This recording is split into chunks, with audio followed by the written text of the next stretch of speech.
Sean, can I ask you, one of the questions that I got asked actually is how do we inspire and encourage a pathway for talented students to take up qualifications in all sports, which may lead into a career in sport for the future? Yeah, no, it's really good question. I think the first thing that we need to do, and we're trying to address, is provide a pathway that's clear for young people, for talented young people who want a career in sports coaching. So going back to Lydia's response in regards to becoming a PE teacher and then moving into coaching, yeah, I remember speaking to lots of people at university in that setting where I was, and yeah, they only had PE teaching in their mind. Yet the opportunities are much more wide ranging and lots of variety in them. So the first thing is, can we provide a pathway, and we're doing lots of work with our Chartered Institute to do that, a pathway into sports coaching that offers lots of different opportunities, whether that be working in the talented arena, whether that be working with allied health professionals and supporting people with disabilities or long-term health conditions, whether that be working in your local community hall or your local traditional sports club. So the opportunities now are growing. We have seen since 2012, I think it's something like a 20% increase in the number of roles, the number of jobs available across our sector. And it's, are we able to, I suppose, inspire our next generation and also provide really clear routes into those different avenues? That's something we need to work on. That's something that we have to get better at, because I still think there's a little bit of a disconnect between some of the entry routes into sports coaching and actually what's out there. And we need to join those two things up. Yeah, brilliant point, brilliant point. So if somebody's decided that they want to go into a sports coaching career, let's start with you, Lydia. What would be the first steps to achieve that? I think you probably need to think about, what part of sports you want to go into. From a coaching perspective, what level of the game is your aspiration to work at? And what are you good at? So I think a lot of coaches want to see moving up age groups as, the natural progression, the senior game being kind of the pinnacle, but actually you can be a brilliant 6 to 11-year-old coach and have a real skill set that's going to, drive those sessions and bring kids to life when they get on the pitch. And so I'm a big advocate of really thinking about what your individual skill set are, what you're comfortable doing. I think it's right that you should always stretch and try and push yourself to try new things, but actually being okay with what you do brilliantly and just focusing on that as kind of your main avenue. I can see you're nodding your head, Nick, as Lydia was talking there. I mean, the question I've got though is, to be a good coach, do you need to be somebody who lives and breathes that sport?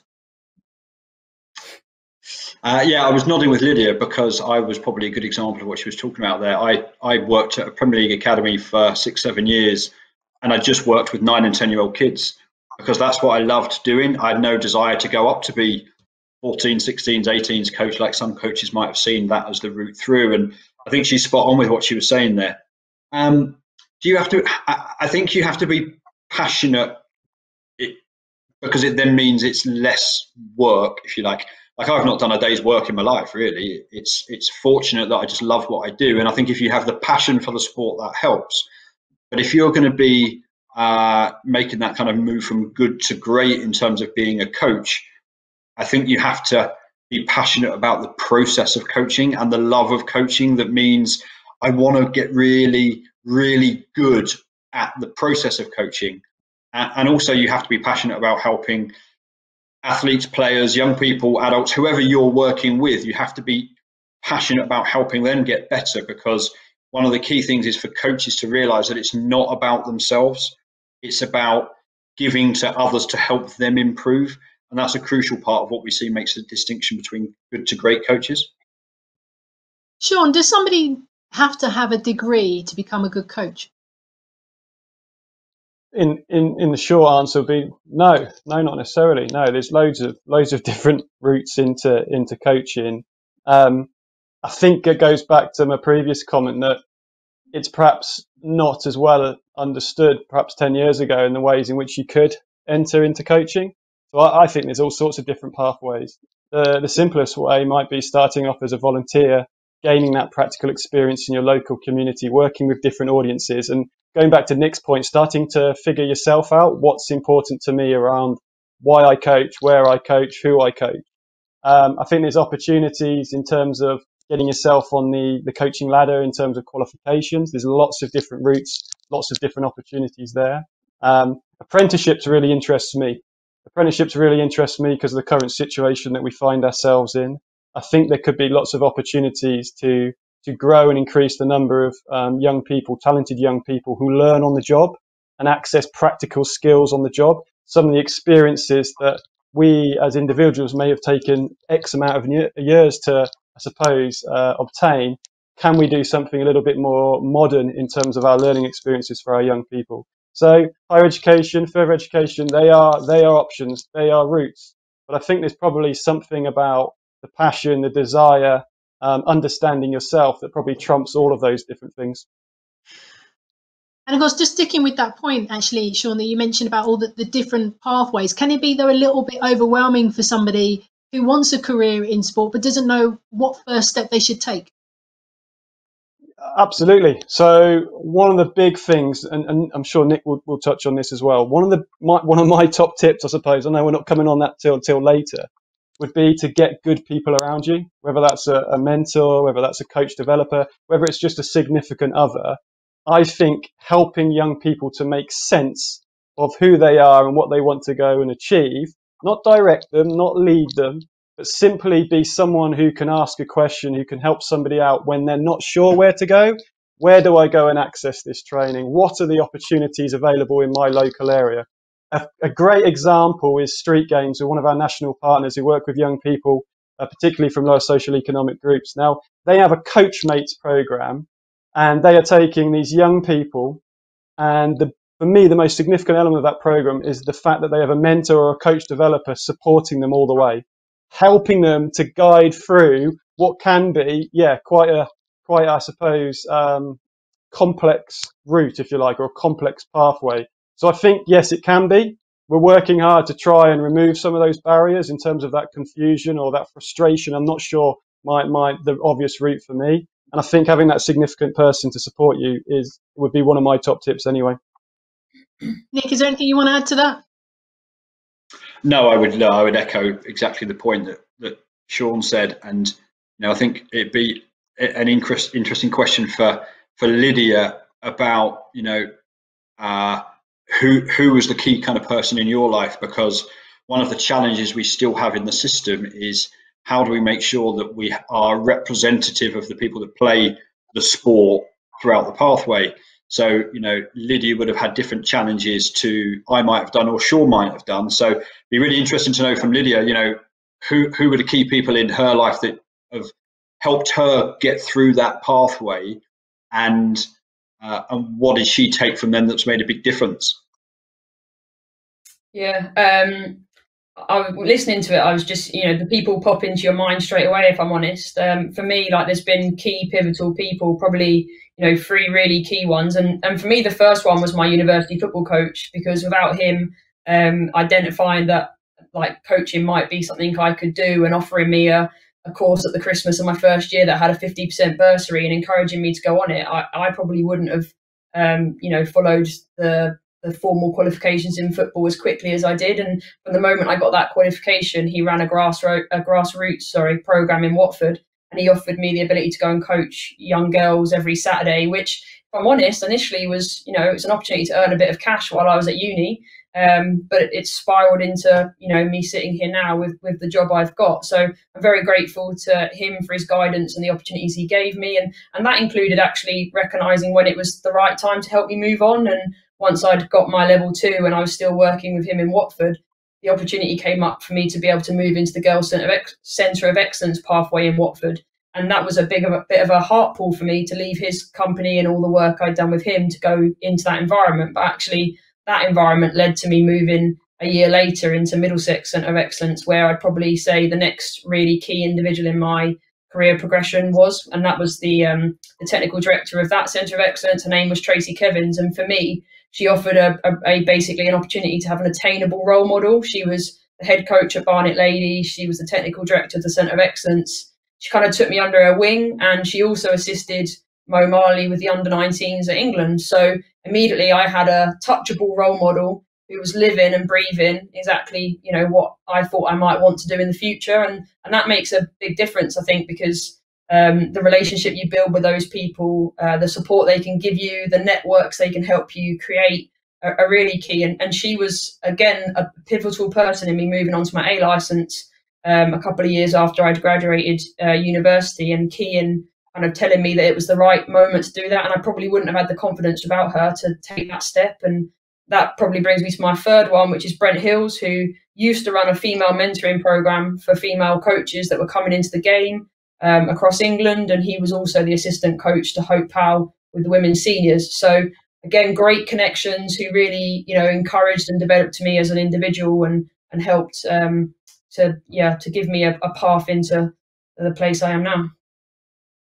I'm going to come on to connections in a bit, because I think that's a really important subject we need to talk about. But Lydia, I'm just going to stick with you for a second, because of course women's football in England and in Scotland has grown massively over the last 5 years or so. I'm not going to put you on the spot who you think should be the next England senior women's manager. I wouldn't do that to you. But how encouraging is it to see more women wanting to become football coaches? Oh, I think it's brilliant. You know, I've got two young nieces that are girls. My sister doesn't particularly like football, so I'm their only kind of source of any football. And like even just seeing the engagement of them in things like the Women's World Cup, like it's so just visible, and the opportunities are there for people to be able to get passionate about it and, you know, find their own way within it. And that probably didn't exist, you know, 10, 15 years ago. So I think it'll have a massive impact on the game and the growth of it, and just the connection of the women's football, like family, for want of another word, is massive. And hopefully it will continue to go from strength to strength. If you don't mind, I'd just, you know, like to throw in something from one of the conversations you guys were talking about earlier around those that don't take degree options. So I'm really good friends with really good friends with a lady called Vicky Jepson. She's currently the Liverpool ladies manager, and I actually called her this morning to have a chat about her kind of journey into football, because I realised it was very different to mine, yet she's working at the very top level of the women's game. And Vicky didn't go to university. She worked for a community football scheme in Macclesfield Town. She spent some time, like Nick, in USA. She worked in the Centre of Excellence programme for a number of years with the under-11s. She had 6 years as an under-11s coach, knowing that she had a real knack with those players. And then with opportunities that came to her through volunteering, started to get involved in the first team environment. And I just thought it was a really powerful role model for people to look up to, who perhaps, you know, don't see university as a path that they want to take, that actually, you know, with the right people and the right opportunities, you can still make a fantastic career for yourself in the game. Yeah, great point. Great point. Thank you for that. Nick, I just want to pick up what Lydia said about working abroad. Again, 5, 10, 20 years ago, that wouldn't have been an option, but you had that opportunity to go and work in the States, and I'm sure you loved the Californian sun. It was one of those that there was a number of other people that I played in the men's kind of university football team with that were older than me, that had gone on this jaunt across to the States and done soccer camps throughout the States. And there was a company called Major League Soccer that used to kind of take lots of English coaches over there every year. And there was a number of these companies that still exist now, and were doing it back then as well.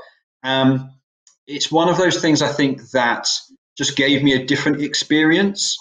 And 3-4 months working with, you know, 5 and 6 year old kids, all the way through to under 18s that were going off to be part of the ODP, the Olympic Development Program in the States. And you're working every day, you're staying with host families. And I was 21 at the time when I left to go over there. I would thoroughly recommend it as a life experience, as much as the fact that I kind of coached. I wouldn't necessarily, looking back now, I probably wouldn't really call it coaching. But I think as an experience, it was really, really good. And I would certainly recommend anybody that gets the opportunity to do this to grab it with both hands and go and experience something different. And Sean, how important is it to build the word that Lydia used earlier about connections, or building a network, when you want to work in the coaching industry? I think it's hugely important. You know, you outlined at the top that in terms of young people coming through that higher education pathway, it's a busy place. It's competitive. If you're looking to get a full-time career where it's your primary occupation, where you get to coach every day, which I'll only echo Nick's point. It doesn't feel like it's work, so it's a privilege. It's a real honour.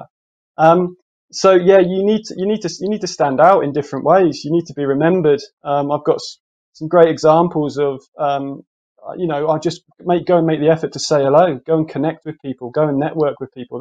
Half the time people haven't got a clue who you are, but you know what? Sometimes they remember something about you, something about your personality. And in this day and age, those interpersonal skills, that ability to interact with individuals on a human level as well as a sport and physical activity level is important. So I imagine young people have all these opportunities coming their way. And look, you can't do everything, but really you've got to sort of stick your neck out there and take on some of these opportunities. And it's a tough time when you're growing up, and there's all sorts going on. I remember thinking as a young person, these are quite intimidating opportunities at time. I'm not sure what to expect. I don't know how it's going to go. Maybe my confidence is not as high as it could be in these different situations. But I think the key thing is to forget all that and really go for it, because as Lydia mentioned, who knew like 10, 15 years later the roles that she would be in. And similarly for myself, I never expected, but I suppose it was the idea of that if I don't, I might have regrets, because I have so much passion for sport and physical activity and for coaching. So that's almost going to trump everything else for me, and I really want to go and meet these people. So I think networking, connections is a huge part. And as small as it might seem right now, I'd encourage people to go and do that. And just following up from that, would you encourage that if somebody's at university or they're doing an apprenticeship or even work experience, that they start thinking about that early on? Absolutely. So I think it's about, look, when it comes to coaching, as coaches we talk about the plan, the do, and the review. The doing bit is only a third of it. The planning and the reviewing bit is equal as well. And actually in those times, that is when you have those opportunities to connect, to network, to reflect upon your practice, to think about your values, to think about the opportunities in the future. And I read a statistic, I think it was in the UK Coaching Population Survey, which looks at coaches demographically across the country every couple of years and what participants are saying about coaches. And one of the things that struck me was it said something along the lines of, even though about a third of coaches have access to a network or a connection, a coach developer or a mentor, only about 7% of them actually take up on it. So I think there's a real opportunity for the next generation to be super connected, to have those opportunities to talk about their coaching, to get comfortable with reflecting upon themselves and analysing themselves. Because let's face it, as a human race, we don't always like doing that so much. So I think it's a real opportunity for those young people to do that. Excellent stuff. Nick, again, I can see you nodding your head. What do you want to add to that? Yeah, I think like Sean's bang on, but I think the message that whenever I'm talking to groups of young people, students, etc., you've got to do it yourself. Like nobody's going to come and do this for you. You have to put yourself out there to make these links, to make these connections. And like if I would travel hours to go to a CPD event because I knew that it was a good coach doing something, and be like, right, I'm going to drive 2 hours to go and watch a coach work for an hour and a half. But you have to put yourself out there to do it. The world of social media now is you can make these connections in a lot easier way than I certainly could when I was growing up. And I had a guy who contacted me through Twitter, who South African rugby coach. And we swapped a few messages here and there along the way. And he said, look, I'm doing a tour of Europe to go and see some coaches. Can I come and watch you work? And I'm like, yeah, of course you can. I picked him up from the train station. We had an hour and a half before. He came into the session. He was stood with me on the grass next to me. I'm asking him stuff. He's asking me. That's the way that you do it. But, this lad has traveled halfway around the world to go and further his own coaching career. But he's gone out of the way to do it. Nobody's going to do it for you. And if you want to separate yourselves from your peers, as Sean said, ultimately you're going to need to do, you have to make this effort yourself. Make those links, make those contacts. You know, like if somebody says no or they don't reply because they're too busy, don't take it personally. Don't judge them, but you have to still try and make that effort yourself. Lydia, I mean, your contact book working with the with the England women team must be huge, but it's taken time to develop those relationships, particularly from a mentor point of view, and also people who are fellow coaches as well.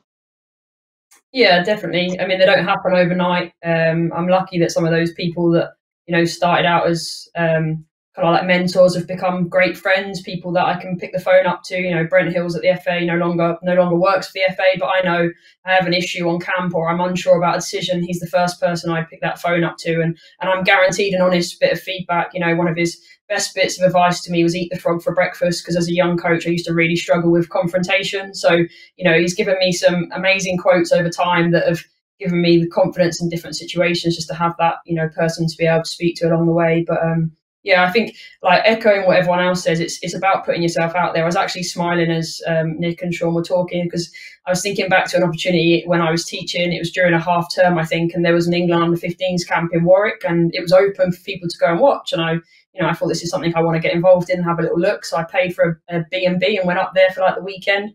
I only packed shorts and it tipped down with rain, so I had to go to sports soccer, I think it was, and buy an umbrella, and I probably looked like an absolute idiot stood in this pair of shorts watching this under 15 session. But that B&B for 2 nights was just an example of, I had to try and build those connections and put my face in the right places, and actually once you do that, people notice, and they notice the commitment that you put into trying to be in and around those environments, and that's how you build those connections and relationships. And people talk, so you find one good ally in the game, then you've picked up probably 2 or 3 more.